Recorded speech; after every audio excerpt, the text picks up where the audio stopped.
ప్రస్తుత ప్రపంచ రాజకీయ యవనికపై హిందూ ఫోబియా అనేది ఒక అదృశ్య మహమ్మారిలా విస్తరిస్తోంది. ఒకప్పుడు కేవలం వ్యక్తిగత విమర్శలకు పరిమితమైన ఈ ధోరణి నేడు వ్యవస్థీకృతమై అంతర్జాతీయ వేదికలపై భారతీయ జీవన విధానాన్ని, ధర్మాన్ని లక్ష్యంగా చేసుకుంటోంది. దీనిని కేవలం ఒక మతపరమైన వివక్షగా కాకుండా ఎదుగుతున్న భారతదేశపు సాఫ్ట్ పవర్ను అడ్డుకోవడానికి జరుగుతున్న కుట్రగా హిందూ మేధావులు భావిస్తున్నారు. ఈ నేపథ్యంలో గ్లోబల్ హిందూ ఫోబియా ఏ విధంగా ప్రపంచాన్ని పట్టి పీడిస్తుందో చూద్దాం.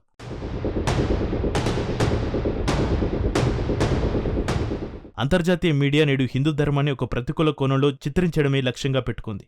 ప్రపంచంలోని ఇతర సంస్కృతుల పండుగలను వైభవంగా ప్రదర్శించే ప్రముఖ పాశ్చాత్య పత్రికలు భారతీయ పండుగలు రాగానే కేవలం కాలుష్యం, జంతుహింస లేదా మూఢనమ్మకాల గురించి మాత్రమే చర్చించడం వారి ద్వంద్వ ప్రమాణాలకు నిదర్శనం. సామాన్య పాఠకులకు హిందూ ధర్మం అంటే కేవలం సమస్యలతో కూడిన వ్యవస్థ అనే భ్రమను కలిగించేలా ఈ వార్తా కథనాలు అల్లబడుతున్నాయి. ఇది ఒక రకమైన మీడియా ఉగ్రవాదాలకు దారితీస్తోంది.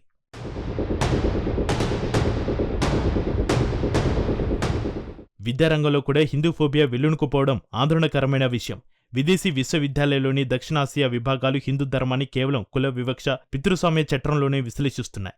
మన పురాణాలు, వేదాలోని శాస్త్రీయ దృక్పథాన్ని లేదా అద్వైత తత్వశాస్త్రాన్ని విస్మరించి కేవలం లోపాలను మాత్రమే భూతద్దంలో చూపుతూ భావితరాల మేధావుల మెదల్లో హిందూ ద్వేషాన్ని నరనరాన్ని ఎక్కించే ప్రయత్నం నిరంతరంగా జరుగుతోంది.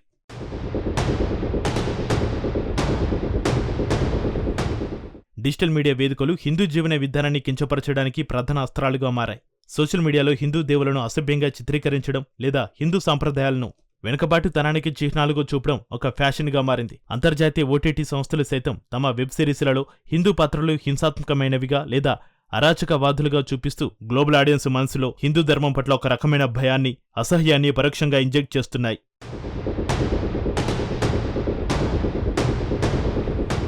ఇటీవలి కాలంలో విదేశాల్లో హిందూ దేవాలయాలపై జరుగుతున్న దాడులు ఈ ద్వేషానికి పరాకాష్ట.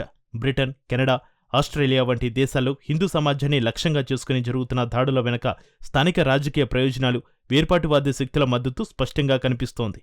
శాంతియుతంగా ఉంటూ ఆయా దేశాల ఆర్థిక వ్యవస్థలకు తోడ్పడుతున్న హిందూ మైనారిటీలను భయభ్రాంతులకు కూర్చేయడం ద్వారా వారి ఆత్మస్థైర్యాన్ని దెబ్బతీయడం ఈ వ్యూహం వెనుక ఉన్న అసలు ఉద్దేశం.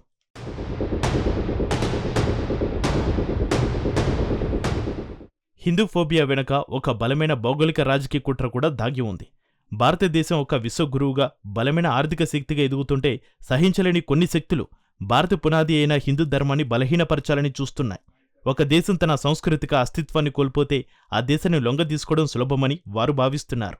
అందుకే యోగా, ఆయుర్వేదం వంటి భారతీయ జ్ఞాన సంపదను కూడా సెక్యులర్ పేరిట హిందూ మూలాల నుంచి వేరు చేసే ప్రయత్నం జరుగుతోంది.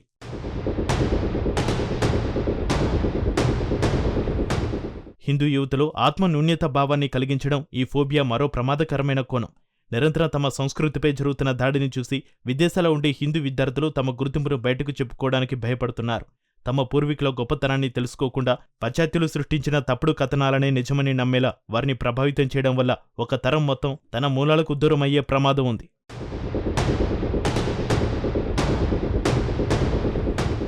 మొత్తంగా చూస్తే ఈ గ్లోబల్ హిందూ ఫోబియాను ఎదుర్కోవడం నేడు ప్రతి భారతీయుడి బాధ్యత. దీనిని కేవలం నిరసనలతో కాకుండా బలమైన తార్కిక సమాధానాలతో, చారిత్రక ఆధారాల డేటాతో తిప్పికొట్టాలి. వసుదైక కుటుంబం అని చాటి చెప్పే మన ధర్మం ఏనాడు ఎవరికీ హాని చేయలేదని, అది కేవలం మానవ కళ్యాణాన్ని కాంక్షిస్తుందని ప్రపంచం ముందు గర్వంగా నిలబడి చెప్పాల్సిన సమయం ఆసన్నమైంది. సత్యం వైపు నిలబడి చేసే పోరాటమే ఈ అశాస్త్రీయ ద్వేషానికి అసలైన విరుగుడిగా భారతీయ హిందూ మేధావులు అభిప్రాయపడుతున్నారు.